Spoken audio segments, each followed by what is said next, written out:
damos la bienvenida al primer curso de entrenamiento en aplicación de pruebas funcionales de laboratorio a la terapia médica nutricional. Es un verdadero placer para nosotros compartir con ustedes este espacio académico que tiene los siguientes propósitos. Primero, la interacción entre profesionales de diferentes disciplinas con intereses comunes.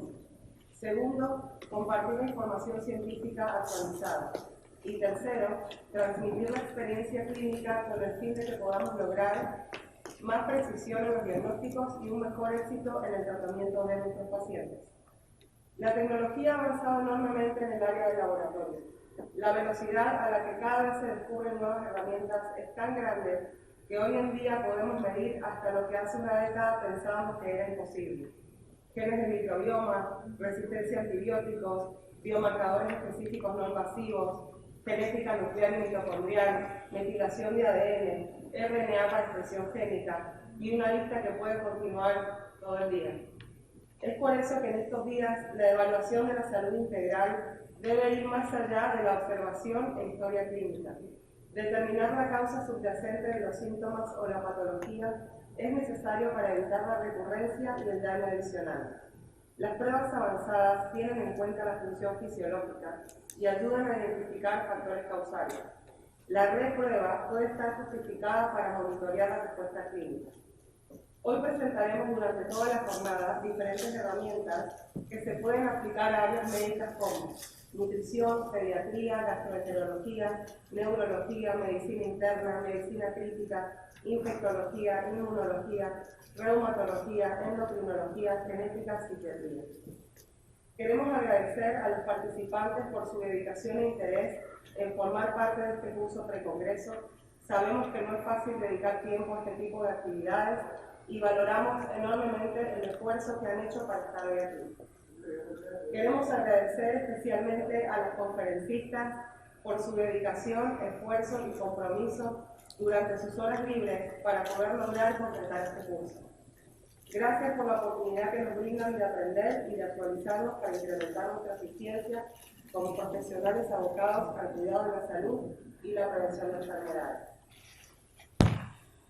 La primera conferencia del día de hoy será con la licenciada Carla Rodríguez.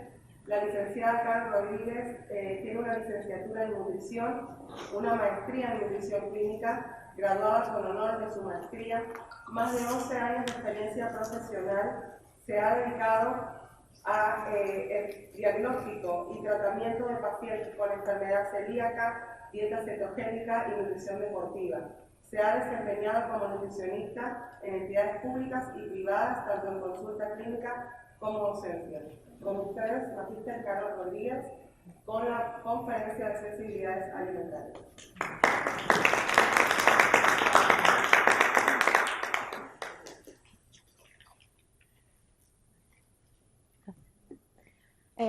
Muy buenos días, estoy muy contenta de estar aquí con ustedes.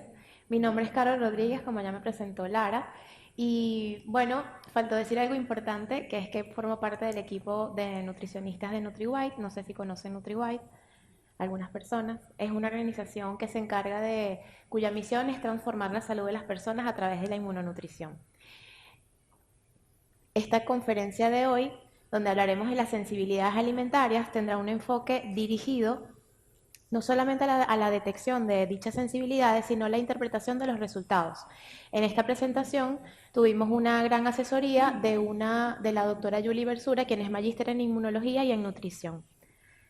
Bueno, no puedo dejar entonces de iniciar esta presentación sin presentarles a las fundadoras de NutriWhite, quienes, como ya expliqué, somos un equipo de nutricionistas que nos encargamos cuya misión es transformar la salud de las personas a través de la inmunonutrición. Quienes ven en la mitad es la licenciada Mercedes, quien es realmente la semilla de todo esto, porque fue gracias a su sintomatología, a su interés personal en mejorar su salud, que comenzó a investigar y a ver que de repente una alimentación no solamente le podía alterar el peso corporal o la química sanguínea, sino que estaba incidiendo específicamente en su sintomatología y es por ello que decide emprender todo este camino. Y sus hijas pues se suman más adelante. En mi caso, con una trayectoria profesional de más de 10 años, ha significado un antes y un después empezar todo este mundo de la inmunonutrición, que es muy nuevo, porque entendí y tuve más herramientas para poder dar soluciones reales a los pacientes diferentes a mejorar el peso corporal, mejorar el rendimiento deportivo, entre otras cosas. Entonces, hablamos de inmunonutrición y probablemente la palabra suena, pero ¿qué es la inmunonutrición? La inmunonutrición no es más que el estudio entre los nutrientes y la respuesta de mi sistema inmunológico. Zapatera en el 2015 la define como una subespecialidad emergente donde estudia la relación entre los nutrientes y las 4I: inmunidad, inflamación, infección y herida. A su vez, es una subespecialidad que incluye otras interdisciplinas, porque incluye muchos sistemas y órganos, el sistema endocrino, nervioso, inmune, en donde el intestino y la microbiota juegan un papel fundamental. Entonces, ¿cuál es la relación entre la nutrición, el sistema inmunológico y la enfermedad? Se ha conocido desde hace muchísimo tiempo que la desnutrición calórico-proteica va a causar una respuesta inmunológica deficiente, o que el déficit de ciertos nutrientes va a hacer que mi respuesta inmunológica no sea la adecuada para defenderme ante cualquier eventualidad, puede ser aguda. Sin embargo, se ha visto que en las enfermedades crónicas siempre va a haber una sobrereactivación del sistema inmunológico que me va a generar una respuesta, una inflamación crónica. Eso es lo primero. Lo segundo es que esa inflamación crónica va a venir dada porque en el intestino es en donde se concentra como que la mayor cantidad del sistema de defensa. Ya el intestino deja de ser un órgano netamente concentrado en digerir, absorber nutrientes, sino que es un órgano que va a estar constantemente pensando qué entra y qué no entra, qué es visto como un antígeno o a qué puedo crear tolerancia. ¿Por qué? Porque simplemente es un órgano que por ubicación me comunica el medio externo con el medio interno. Y entonces constituye una barrera física selectiva, inteligente, semipermeable, donde aloja o donde se encuentra más del 70% de mi sistema inmunológico intestinal, y donde a su vez aloja en esa mucosa intestinal aproximadamente el 90% o la mayor cantidad de microorganismos que tienen funciones inmunológicas como producir tolerancia, educar a mi sistema inmunológico para que observe o reconozca como amigo a ciertos alimentos, producir sustancias que me van a ayudar a que el intestino tenga mejor salud, entre otras cosas.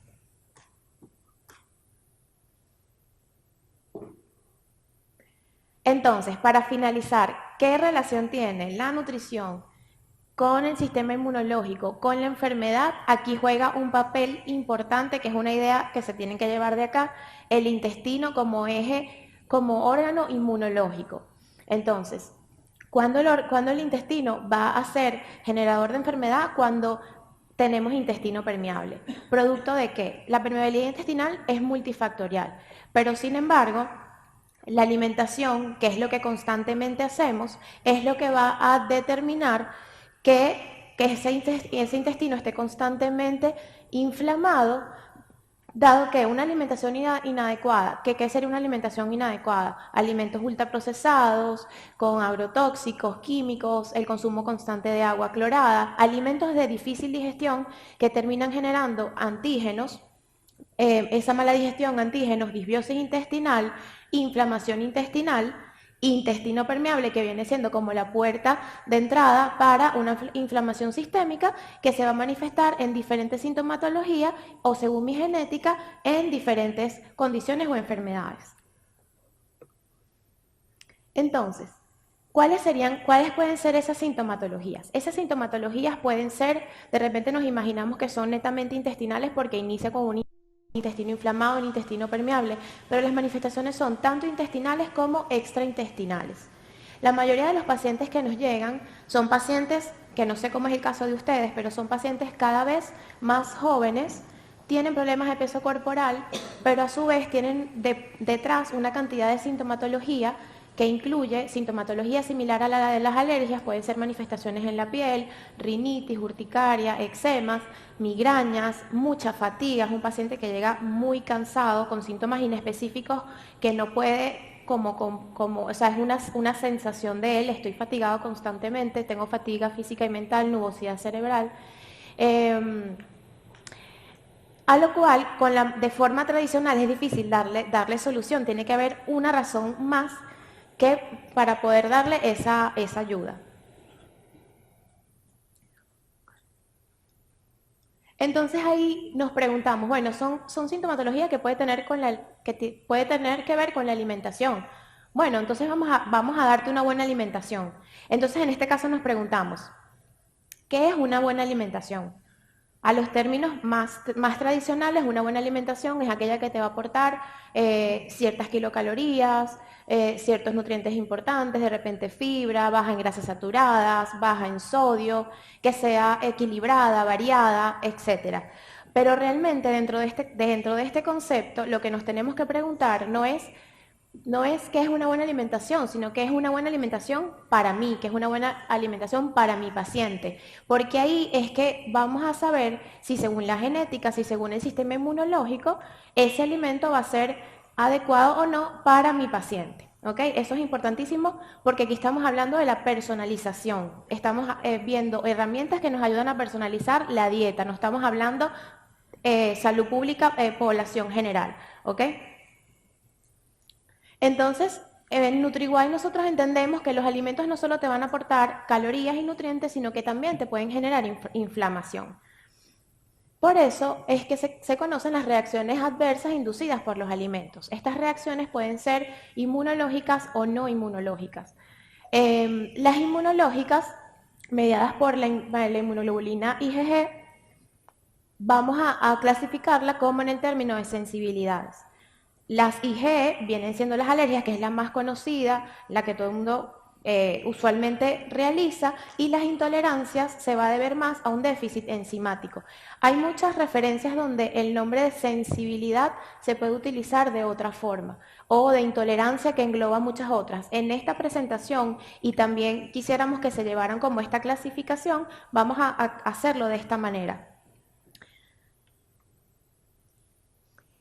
Este cuadro nos va a comparar, si ustedes quieren le toman foto, nos va a comparar la diferencia entre una alergia y una sensibilidad alimentaria.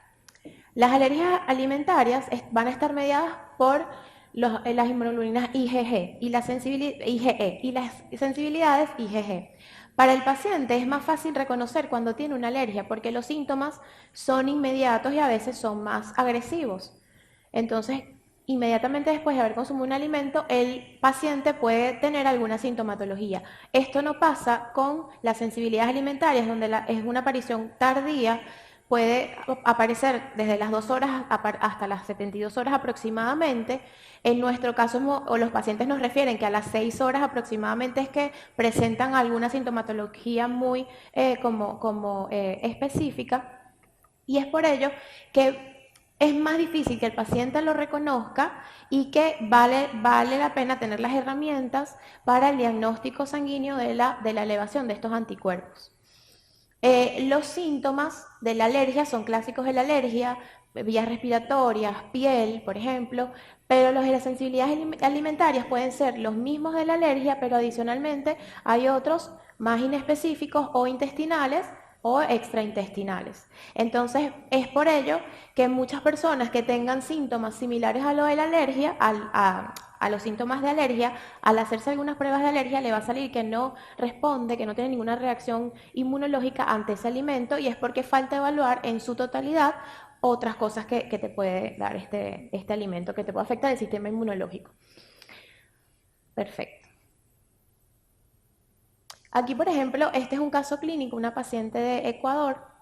Ella refiere que toda su vida ha sido alérgica, decía: me la paso estornudando todo el día, principalmente en las mañanas, me gasto una caja de Kleenex todo el día, o sea, una caja de Kleenex al día, hacer una renta para ella. Entonces, cuando le hacemos su cuestionario, y su diagnóstico médico siempre fue de alergias.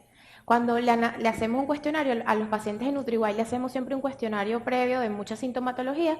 Ven, bueno, que En el nivel más fuerte, que es más 4, bueno, habla de antojos por dulces, apatía y letargia, tiene estreñimiento y, bueno, ataques de estornudo, se la pasaba estornudando todo el día, excesiva formación de moco. Eso es de toda su vida. Ella tiene 27 años. Su examen de alergia siempre le salía negativo, nunca le salía ninguna reacción a los alimentos mediado por IgE, pero cuando le hacen sus exámenes de sensibilidades ven que salen reacción a 28 alimentos. ¿Ok? Entonces, cuando ella recibe su examen y empieza a realizar la dieta de eliminación, ven que fueron estos alimentos, que había muchos que no estaban tan frecuentes, pero había muchos que ella consumía todos los días, la naranja, la leche, el huevo, los consumía todos los días. Cuando remueve estos alimentos, sus síntomas de alergia desaparecen. Entonces ven cómo en el cuestionario control, de una sintomatología muy alta de 4 y 3 puntos, bajó, incluso mejoró el estreñimiento de 4 a 0. ¿Ok? Ah, bueno, y ahí lo más importante es que ya dejó de usar los Kleenex para todo el día. Esa fue la conclusión. Entonces, bueno, las sensibilidades alimentarias sí existen y se están estudiando desde la década de los 80. ¿Qué es la sensibilidad alimentaria? Es una respuesta inmunológica patológica mediada por la producción, formación masiva de inmunocomplejos alimentarios, IgG, antígeno alimentario, que se evalúa a través de los análisis de sangre para las sensibilidades de alimentos. Bueno, en esa prueba, aquí lo explica, Lara lo sabe explicar muchísimo mejor, pero se extrae la sangre extraída, se expone in vitro en un panel de alimentos y ciertos componentes de alimentos y se cuantifica el grado de unión entre el anticuerpo IgG y el alimento, y luego se evalúa según la escala correspondiente a la medición del grado de unión de IgG y cada alimento el nivel que tiene de elevación. Nivel 1, nivel 2, nivel 3. En este estudio se explica un poquito cuáles son los aspectos fisiológicos o no fisiológicos o patológicos relacionados con la inmunoglobulina IgG. Aquí se explica cómo siempre después de una comida van a generarse partículas mal digeridas que son reconocidas como antígenos, que van a generar una respuesta inmunológica mediada por IgG que se va a unir al antígeno alimentario formando ese complejo inmunológico. Eso es una respuesta normal que siempre sucede en el cuerpo. Esa formación de complejos inmunitarios viaja por circulación sanguínea, pero puede ser eliminado en una respuesta natural en el sistema retículo endotelial. Esto pasa normalmente. Pero aproximadamente el 15% de las proteínas consumidas no son completamente digeridas y esto incluye algunos antígenos alimentarios. El problema está cuando nosotros ya tenemos un daño intestinal, una inflamación, un daño como el intestino permeable, donde aumenta mayor cantidad de esos antígenos alimentarios y por ende hay una mayor respuesta inflamatoria mediada por IgG que forma ese complejo inmunológico. Y por ende a pesar de que esto siempre sucede, cuando hay mayor entrada que salida, es que empieza el depósito y la inflamación según el órgano donde se haya depositado ese complejo. Aquí este estudio, por ejemplo, habla de una evaluación de pacientes que tenían síntomas de alergia, le hacen medición por inmunoglobulina IgG y por inmunoglobulina IgE y se dan cuenta que los síntomas de alergia, que ellos sospechaban que era de alergia, estaban realmente correspondiendo a elevación de inmunoglobulina IgG. Entonces, esto es importante que siempre se considere paciente sintomático porque muchas veces si solo te quedas con una sola evaluación, el paciente queda mal diagnosticado o simplemente no son diagnosticados. ¿Ok? Es un paciente que llega a la consulta y se va triste porque no sabe qué es lo que tiene. Entonces, ¿cuál es la sintomatología? Como ya les expliqué, es sintomatología inespecífica y una sintomatología específica, puede ser intestinal o puede ser extraintestinal. Síntomas similar a la de la alergia, erupciones, urticaria, asma, rinitis, gastrointestinales. Los síntomas gastrointestinales son los más asociados a la elevación de la IgG, principalmente en síndrome de colon irritable. También hay una fuerte asociación entre manifestaciones neurológicas como la migraña y e inespecíficos como la fatiga crónica, la caída del cabello. Aquí los síntomas con un poquito, algunas referencias, ya cada vez hay más estudios que van encontrando esa relación de síntomas específicos, sin embargo, en la práctica tú te das cuenta de que la misma persona te refiere, mejoré esto cuando me quité este alimento. Es algo que también el paciente te lo va diciendo y tú vas entendiendo cada vez que haces la prueba que tiene relación la sintomatología con la elevación de esa inmunoglobulina. Bueno, estos son, foticos de lo que, bueno, para que lo vean, está como lento. Piel, respiratorio, ¿ok? Digestivo. O sea, y no solamente la gente considera de repente que tiene que ser una diarrea, también el estreñimiento se relaciona muchísimo. Yo creo que es más común encontrar estreñimiento relacionado en la experiencia con sensibilidades alimentarias que la propia diarrea. Neurológicos, donde la migraña es uno de los principales. El paciente remueve esos alimentos a los que le salió elevación de IgG y mejora muchísimo la migraña. Sin embargo, ahorita les voy a explicar que no es lo único a considerar, no es dolores musculares, dolores articulares, ¿ok?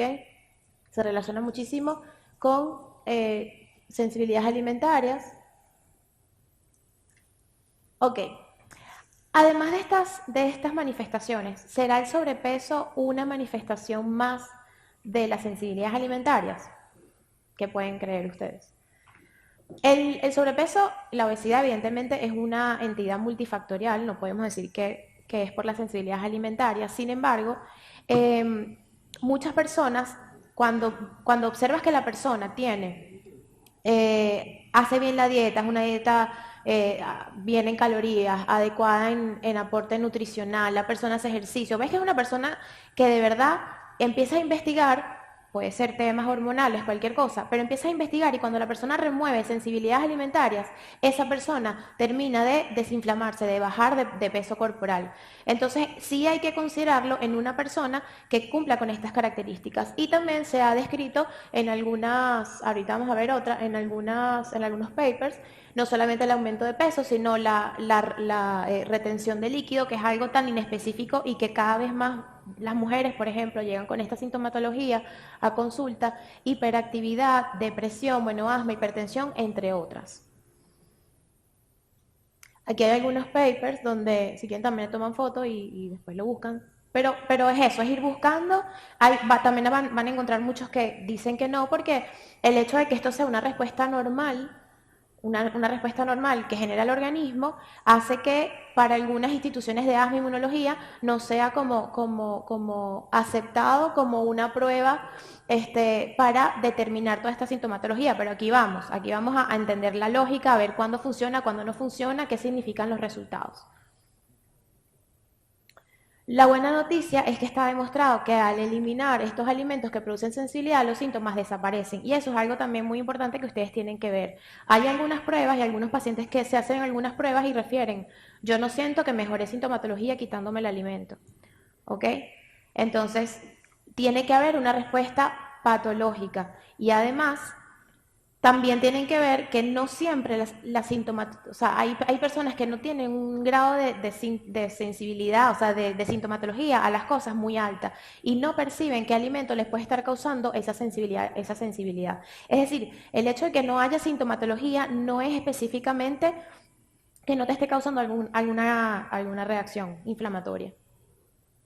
Aquí, por ejemplo, este es otro paciente que vimos en NutriWide. Él ingresa para perder peso corporal y mejorar los niveles de colesterol y triglicéridos y le hicimos de primera mano, sin hacerse los exámenes, una recomendación donde disminuyera los carbohidratos y tuviese una dieta alta en grasa saludable, sin ser cetogénica ni nada.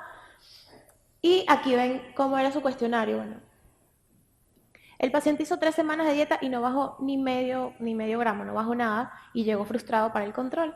Pero gracias a Dios llegaron los exámenes en ese momento y nos dimos cuenta que estaba comiendo demasiadas almendras, que estaba comiendo muchos alimentos, huevo, su dieta era todo el tiempo con huevo, y nos dimos cuenta que todos esos alimentos que él estaba consumiendo en su dieta saludable, a él estaban causando inflamación y por ende no estaba bajando de peso corporal. inmediatamente después, porque miren, hay muchos alimentos, proteínas, muchas cosas que él estaba consumiendo que le estaban causando inflamación. Bueno, una vez que él removió, o sea, atún, imagínate, cerdo, muchas cosas, que él remueve esos alimentos, inmediatamente él empezó a responder a través de la desinflamación y a través de la pérdida de peso corporal.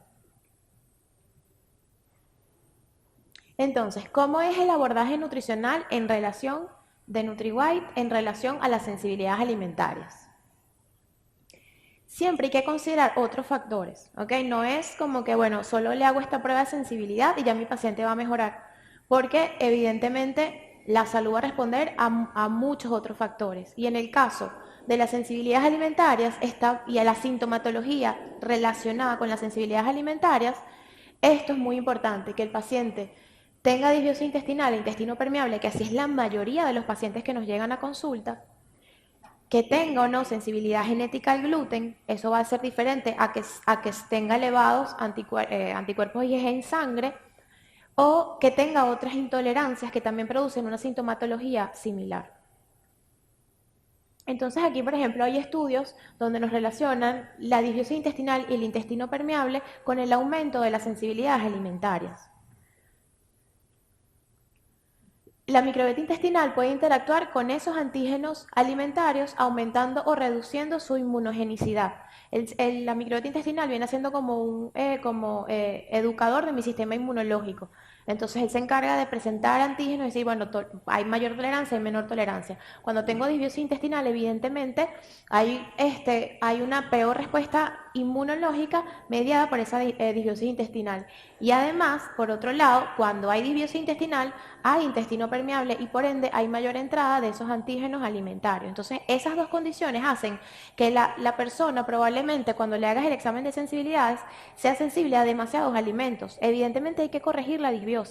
Hay que corregir el intestino permeable para saber realmente a qué alimentos esa persona está siendo sensible.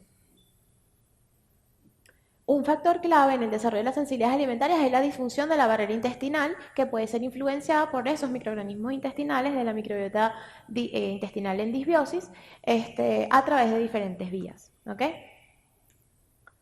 Entonces aquí es un esquema, un dibujo esquemático donde se ve como más claramente cómo esos antígenos alimentarios por ese intestino permeable van a causar una respuesta inflamatoria que inicia siendo local, pero una vez que ya entra por ese intestino permeable, ya se hace una inflamación sistémica, aumenta la probabilidad, según la genética, de que haya autoinmunidad por mimetismo, un sistema inmune hiperactivo que no discrimina adecuadamente o inteligentemente entre lo enemigo y lo amigo.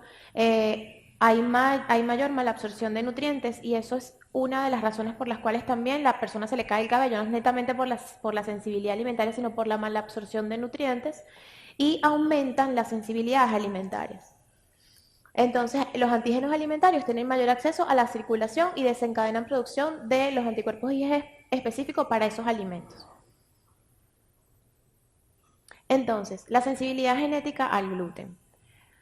La sensibilidad al gluten es una patología que es reciente y está todavía controversial porque no hay grandes marcadores sanguíneos para diagnosticarla. Se diagnostica principalmente por descarte de enfermedad celíaca y alergia al trigo en pacientes que presenten sintomatología del consumo de gluten. Los síntomas ven que son como los que les describí de cualquier sensibilidad alimentaria. Hay intestinales y hay extraintestinales. Intestinales, dolor abdominal, gases, diarrea, estreñimiento, que también se parecen a los del colon irritable, ¿ok? O extraintestinales, mente nublada, cansancio, fatiga, dolor articular, ¿ok? Pero ¿quiénes son susceptibles o quiénes son los sensibles al gluten? Muchas personas, entre ellos quienes tienen la predisposición genética. Entonces, es conocido, es conocido, aquí, bueno, es conocido para el diagnóstico de enfermedad celíaca que hay que tener una predisposición genética más con los alelos 2 y 8. HLA-DQ2 y 8 son los que la presencia de esos genes aumenta la probabilidad de tener enfermedad celíaca. Pero existen otros alelos que te van a también causar inflamación y con esto sintomatología, con el consumo de gluten, que no va a ser celiaquía, no va a haber autoinmunidad, no va a haber anticuerpos. Y entonces esto está condicionado por la genética. ¿Por qué esto es importante? Porque es importante hablar de la genética del gluten, porque es un alimento que está presente desde que nacemos, todos los días de nuestra vida. No estamos hablando de la genética del consumo de la sandía, estamos hablando que casi nadie come sandía toda su vida desde que nace. ¿Ok? Estamos hablando de un alimento que está presente en nuestra alimentación y que evidentemente la constante presencia de ellos en el cuerpo pues puede encender la genética y manifestar la inflamación. Además de que el gluten por su naturaleza es una proteína que no se digiere en ningún organismo y siempre van a quedar partículas que van a ser reconocidas como antígenos. Por ejemplo, este es el examen de la misma paciente de la rinitis, del primer caso, en donde entre sus sensibilidades alimentarias, pues le sale al gluten, a la avena, al centeno, al trigo, pero en su genética, perdón, al revés, no le sale a estos alimentos, o sea, no le sale gluten, no le sale trigo, al centeno y a la avena, ¿ok? Es decir, pudiera consumirlo, porque el hecho de que no salga, tú lo puedes interpretar como que, bueno, no va a tener respuesta, ella lo puede consumir. Ahora vemos, ¿lo puede consumir o no? Vamos a ver cómo está su predisposición genética. Su predisposición genética ya tenía 2 alelos para producir inflamación por el consumo de gluten. Entonces siempre hay que tener a la mano otras pruebas para yo poder decirle con seguridad a la persona si puede o no puede. Es decir, si está en rojito, cuando te sale sensibilidad alimentaria, sí, estás teniendo una reacción inflamatoria por el consumo de esos alimentos. El que no te salga, lo que te está diciendo es que no va a tener una reacción inmunológica mediada por IgG, pero no te está diciendo que no vas a tener una reacción inflamatoria por otras razones relacionadas con el consumo del alimento. Entonces, bueno, este ejemplo pasa muchísimo. Bueno, y otras razones por la cual remover el gluten es porque se ha estudiado muchísimo, uno de los principales investigadores ha sido Fasano, quien encontró que en condiciones fisiológicas el gluten es capaz de estimular a la zonulina, que es la que se encarga de aumentar la permeabilidad intestinal. Entonces esto no es en condiciones patológicas, sino que es en condiciones fisiológicas, es decir, con el consumo normal de pan, del pancito de la mañana integral con queso, me puede aumentar la permeabilidad intestinal y como ya saben, el aumento de la permeabilidad intestinal es la puerta abierta para cualquier cantidad de cosas que nos van a conducir a inflamación y enfermedad. Aquí, por ejemplo, tenemos otro ejemplo del examen genético. Vemos aquí que esta es una persona que, si no es celíaca, ya va a ser celíaca por la presencia de estos alelos. Pero, sin embargo, todavía no ha tenido una respuesta con los anticuerpos para celiaquía. Cuando la persona llega sintomática a consulta y le hacen descarte de celiaquía, pero me ha pasado, y justamente me pasó ayer con una paciente, tenía los DQ para celiaquía y no estaba generando todavía los anticuerpos, su médico le dijo, tranquila, tú no eres celíaca, come gluten, sigue comiendo gluten hasta que en algún momento tu cuerpo genere anticuerpos y ahí sí te tienes que quitar el gluten. Entonces aquí viene parte, yo sé que me estoy metiendo con la parte de la genética, pero o sea, la idea de conocer mi genética es prevenir, no es esperar a que me dé la condición para entonces tomar un plan de acción. ¿Qué otra cosa es importante considerar? Es importante considerar y que quede claro que la respuesta inmunológica mediada por IgG no es lo único que me va a causar a mi inflamación. Puede ser entonces una alergia, puede ser una sensibilidad alimentaria, puede ser que simplemente mi sintomatología responda a que yo no tolere los FODMAP, no tolere las histaminas. Entonces, si el paciente no tolera FODMAP, no tolera histaminas, se hace examen de sensibilidades y le dice en negrito, o sea, le dice que no tiene respuesta inflamatoria a los FODMAP, a los oxalatos, a lo que sea, porque eso no va a salir en sensibilidades, evidentemente, el paciente no va a mejorar. El paciente remueve los alimentos que le salió en sensibilidades, puede ser que tenga una mejora muy pequeña, pero realmente no va a encontrar una mejora porque su principal causa no era la de las sensibilidades alimentarias. Por eso es que hay que evaluar en conjunto al paciente, hay que estudiar bien su historia clínica y no mandar el examen a todo el mundo. Si todo el mundo se lo quiere hacer, bueno, eso queda al paciente, pero hay que tener una buena interpretación de los resultados. Es lo más importante. Entonces, aquí vamos. ¿Por qué algunas personas no mejoran? Bueno, porque solamente hay personas que dicen, no, yo no quiero quitarme el gluten toda la vida, por ejemplo. Yo solamente quiero saber los exámenes a los alimentos a los que soy sensible. Bueno, hazte tu examen, pero te tengo que dar de mi parte como profesional explicarle lo que significa ese examen. ¿Ok? Ese examen lo que me está diciendo es que estás teniendo una respuesta inmunológica mediada por IgG, pero existen otras razones que te pueden generar inflamación y malestar. Si solo remueves sensibilidades y no remueves cereales, lácteos y azúcar, probablemente tu intestino no mejore y siga habiendo permeabilidad intestinal, probablemente siga habiendo disbiosis intestinal y con ello vas a seguir teniendo sintomatología y malestar. Otra razón es porque hay veces que se genera reacción cruzada, es decir, hay alimentos que tienen a nivel como en la configuración similitud entre otro y puede generar una reacción entre uno con otro. Yo me quito uno, pero realmente el que me está causando el malestar es este por reacción cruzada.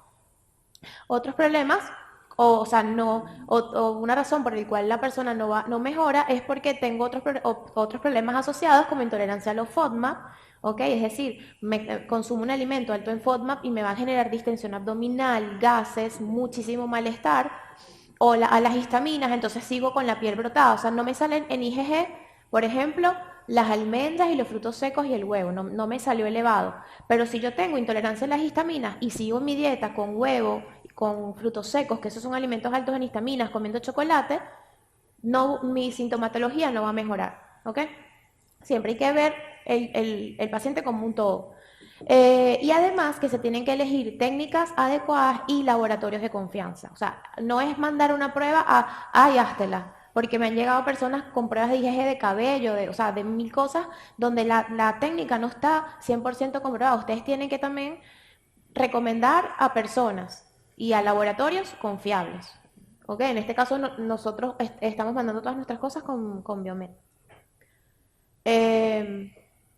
Aquí habla un poquito de la reacción cruzada. Este es un estudio en donde usualmente pasa en pacientes que no tienen mejoría cuando, esto es específico con el gluten, ¿ok? La reacción cruzada entre gluten y otros alimentos.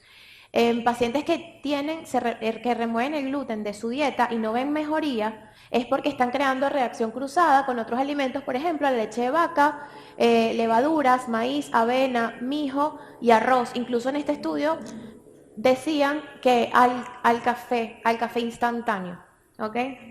Entonces eso es importante. Yo, por ejemplo, como celíaca, ya yo no consumo café instantáneo, no porque tenga trazas de gluten, sino porque literalmente me causa mucho malestar. Y ya entendí por qué.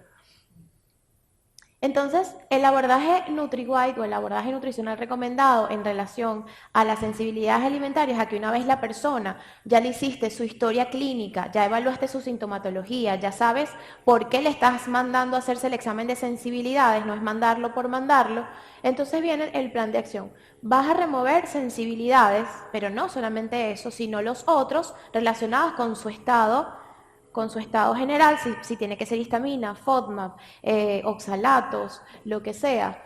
Y evidentemente nosotros siempre en NutriWide bajo el protocolo del cuidado intestinal, es decir, remover cereales, remover lácteos y remover azúcar. Removemos lo que nos hace daño, que nosotros a nivel como educativo decimos alimentos enemigos. Entonces vamos a reponer con alimentos amigos, o sea, teóricamente amigos, y nutrientes específicos de repente para mejorar ese intestino, si necesito glutamina, si necesito vitaminas, para que ese intestino mejore, con el objetivo entonces de reparar intestino y disbiosis. Si tiene una disbiosis ya, de repente entonces pienso en una dieta muy baja en carbohidratos, o sea, depende de lo que tenga, estoy dando un ejemplo. Seguimos revisando sintomatología, ¿ok? Hasta que la sintomatología no se vaya, yo no puedo hacer la reintroducción de alimentos, así el examen me diga, remuévelo por 3 meses, por 6 meses y por 9 meses, ¿ok? Y ya una vez de que el paciente ya haya mejorado, etcétera, entonces hacemos la reintroducción de los alimentos a través de la rotación. Y con esto recuperamos nuestra salud. Entonces, ¿cómo hacemos nosotros el remover los alimentos? El examen, ¿ustedes han tenido contacto con el examen? ¿Lo han visto, lo han hecho, lo han mandado? ¿Sí? Bueno, el examen entonces te va a indicar qué alimentos y en qué grado de sensibilidad se encuentra ese alimento que genera esa reacción, si es más 1, más 2, más 3 o más 4. Entonces aquí, si es más 1, más o menos tú vas a pensar en removerlo por al menos 3 meses. Si es más 2, que es un nivel medio de sensibilidad, lo vas a remover por 6 meses. Si es más 3, o más 4, entonces ya van de 9 a 12 meses, más o menos 3 meses por nivel. Pero aquí insistimos muchísimo en que la sintomatología ya no debe estar presente. Porque si no, ahí te das cuenta, no era por sensibilidad alimentaria la sintomatología. ¿Ok? Usualmente, cuando tú le presentas al paciente los resultados, o ellos mismos presentan los resultados por grupos. Bueno, de los vegetales, ¿cuáles son los que te salió sensibilidad? De las proteínas, ¿cuáles fueron los que te salieron sensibilidad? Almidones, grasas y otros, incluso evalúan hierbas, especies, entre otras cosas. ¿Cómo es la reintroducción? La reintroducción, insistimos, si hay sintomatología con la reintroducción definitivamente se evita. O sea, el paciente ponte que se removió el alimento por el tiempo indicado por el examen, ya no tenía sintomatología. Cuando empieza a incluirlo, hay que tener una dieta, o sea, es más importante casi que la reintroducción que la misma eliminación, porque ahí tú te vas a dar cuenta cómo va a responder la persona ante ese alimento. Entonces, cuando la persona empieza con la reintroducción, tiene que llevar un diario de síntomas y estar consciente, por ejemplo, no es y que, bueno, me fui de viaje o tengo mucho estrés o me trasnoché y en ese momento voy a introducir alimentos, no, porque hay muchos factores que te pueden causar malestar, ¿ok? Tiene que ser que el paciente se encuentre bien. Entonces tú vas a estudiar la tolerancia, la sintomatología a través de un diario de alimentos y es muy importante que la persona introduzca el alimento y no introduzca otro nuevo hasta los 4 días, que el sistema inmunológico tenga chance de reaccionar hasta los 4 días. Una vez que no apareció sintomatología, pues empieza a reintroducir otro alimento. Con eso también, y una vez de que ya la persona sabe que no le causa sintomatología, no significa, porque muchos te van a preguntar, o sea que ya puedo comer almendras todos los días. No, no puedes comer almendras todos los días. En general no podemos comer el mismo alimento todos los días porque estamos haciendo que mi sistema inmunológico pueda observar ese alimento como un enemigo. Le tenemos que dar descanso a mi sistema inmunológico y hacer que su memoria no esté activa para que vuelva a producir inflamación. Además de que presentarle un alimento a mi microbiota, el mismo alimento todo el tiempo, va a hacer que la microbiota tenga como que crezca solamente un tipo de microbiota que se alimenta de ese alimento. Entonces, para tener variedad en mi microbiota necesito tener variedad en la alimentación, ¿ok? Y acuérdense que la microbiota juega un papel muy importante en la presentación de ese antígeno y en la tolerancia. Y obviamente para recibir diversidad de nutrientes de todos los alimentos, que eso es lo que siempre hemos hablado de la dieta equilibrada, de colores, etcétera. ¿Ok? Entonces, bueno, esto también es importante porque el paciente de verdad a veces está desesperado por empezar a volver a comer los alimentos que le causaban sensibilidad, pero hay que hacerlo con calma. Muchas veces terminan saliéndose de la dieta con 800 alimentos, les da un malestar, una diarrea y al final no sabes qué fue lo que pasó. ¿Ok? Finalmente, es un estudio que hicimos en NutriWide, publicado en esta revista Bótica, con la muestra de los pacientes que asistían a consulta, ¿okay? Que se hicieron el examen de sensibilidades alimentarias por el método de ELISA, que mide 154 alimentos. Aquí lo importante de este estudio es ver cómo la mayor cantidad de los alimentos que causaron sensibilidad, o sea, en el común de los pacientes, fueron estos, principalmente las levaduras, ¿ok? Entonces aquí, por eso es que nosotros además en nuestro protocolo siempre recomendamos que la persona remueva levaduras. Hay muchos productos gluten free, o sea, que cumplen con los requisitos, pero tienen levaduras. Entonces, no es un alimento porque en el común de las personas que asistieron a consulta y se hicieron el examen, que son personas sintomáticas, pues tuvo una reacción inflamatoria. El huevo no es por el colesterol, no tiene que ver por ese lado, más bien el huevo a nivel nutricional es excelente, tiene que ver con que a la mayoría de los pacientes le causa sensibilidad alimentaria. El trigo, la leche de vaca, miren el arándano después empezamos a estudiar y comprendimos que podía ser por reacción cruzada, que estaba causando esta sensibilidad, el queso y la avena que la gente la incluye muchísimo en una dieta saludable. Y bueno, finalmente cerramos esta presentación diciendo que lo que para unos es comida, para otros es un agrio veneno. ¿Ok? Eso lo dice Lucrecio, filósofo romano. Bueno, si le querían tomar foto a ese, le toman foto. Bueno, Listo. Una vez que, o sea, la primera vez que uno tiene el abordaje con el paciente, manda a hacer todas estas pruebas de la sensibilidad. ¿En qué momento es necesario volverlas a repetir? Sí, es importante volverlas a repetir. Es más, según el grado de sensibilidad de la persona, nosotros, por ejemplo, si la persona salió con un grado de +1, un nivel +1, nosotros la mandamos a repetir aproximadamente a los 6 meses, por ejemplo. El +1 tú lo remueves por 3 meses. Entonces esperamos un poquito más y lo hacemos a los 6 meses. Si el paciente tuvo nivel +3, esperamos a un año.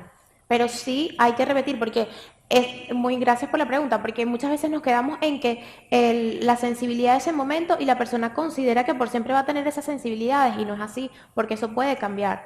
Entonces hay que chequear el antes y el después.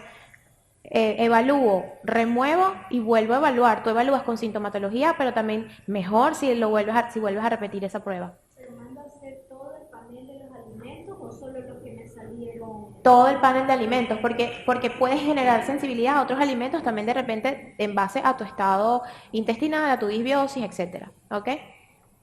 Sí.